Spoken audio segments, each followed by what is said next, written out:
Graça e a paz do Senhor. Estamos aqui mais um dia na nossa querida leitura bíblica e hoje leitura de Hebreus capítulo 7. Amém? Vamos juntos. Esse Melquisedeque, rei de Salém e sacerdote do Deus Altíssimo, encontrou-se com Abraão quando este voltava, depois de derrotar os reis, e o abençoou. E Abraão lhe deu o dízimo de tudo. Em primeiro lugar, seu nome significa Rei da Justiça, depois Rei de Salém, que quer dizer Rei da Paz. Sem pai, sem mãe, sem genealogia, sem princípios de dias nem fim de vida, feito semelhante ao Filho de Deus, ele permanece sacerdote para sempre. Considerem a grandeza desse homem. Até mesmo o patriarca Abraão lhe deu o dízimo dos despojos.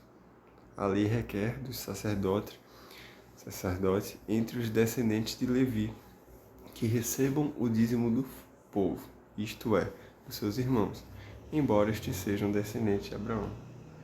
Este homem, porém, não pertencia à linhagem de Levi, recebeu os dízimos de Abraão e abençoou aquele que tinha as promessas. Sem dúvida alguma, o inferior é abençoado pelo superior. Tá estranho, né? No primeiro caso, quem recebe o dízimo são os homens mortais. No outro caso, é aquele de quem se declara que vive. Pode até se dizer que Levi, que recebe os dízimos, entregou-os por meio de Abraão, pois quando Melquisedeque se encontrou com Abraão, Levi ainda não havia sido gerado. Jesus é semelhante a Melquisedeque, aí pode ser que faça mais sentido, né, o que a gente leu. Se fosse possível alcançar a perfeição por meio do sacerdócio levítico, visto que em sua vigência o povo recebeu a lei, por que haveria ainda a necessidade de se levantar o sacerdote, segundo a ordem de Melquisedeque, e não de Arão? Certo é que, quando há mudança de sacerdote, é necessário que haja mudança de lei. Ora, aquele de quem se dizem essas coisas pertencia a outra tribo, da qual ninguém jamais havia servido diante do altar. Pois é bem conhecido que o Senhor, nosso Senhor, descendente de Judá, tribo da qual Moisés nada fala quanto a sacerdócio. O que acabamos de dizer fica ainda mais claro quando aparece outro sacerdote semelhante a Melquisedeque, alguém que se tornou sacerdote não por regras relativas à linhagem, mas segundo o poder de uma vida indestrutível. Isso é bom. Porquanto sobre ele é afirmado: Tu és o sacerdote para sempre, segundo a ordem de Melquisedeque.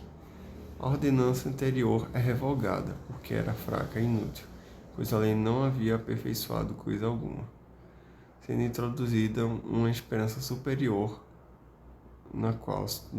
pela qual nos aproximamos de Deus.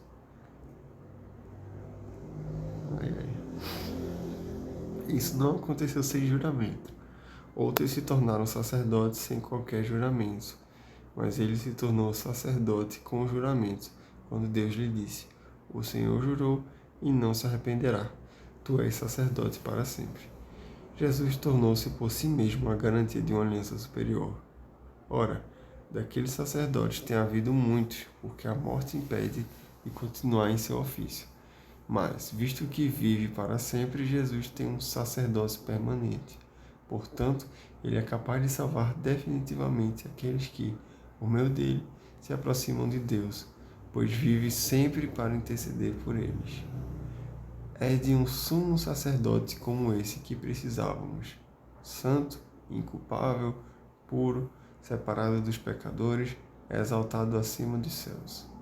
Ao contrário dos outros sumos sacerdotes, ele não tem necessidade de oferecer sacrifício dia após dia. Primeiro por seus próprios pecados, e depois pelos pecados do povo. E ele o fez uma vez por todas, quando a si mesmo se ofereceu. Pois a lei constitui sumos sacerdotes a homens que têm fraquezas, mas o juramento que veio depois da lei constituiu o Filho perfeito para sempre. Amém. Foi um capítulo meio confuso, né? Falando muito sobre sacerdócio, sobre Melquisedeque, algo remetendo muito ao Antigo Testamento e como deve ser feito. Não me arrisco também a explicar aqui, porque eu particularmente não entendi nada desse capítulo. Acontece, tá? Poucas vezes aconteceram um capítulo que passou assim, difícil de ser interpretado, mas acontece. Amém? Mas Deus te abençoe. Importante é a leitura, importante é a consistência, a disciplina. E se não for edificante para você, que Deus te abençoe e te use grandemente, que você sirva para me explicar o que aconteceu nesse capítulo. Se não, amém. Deus te abençoe.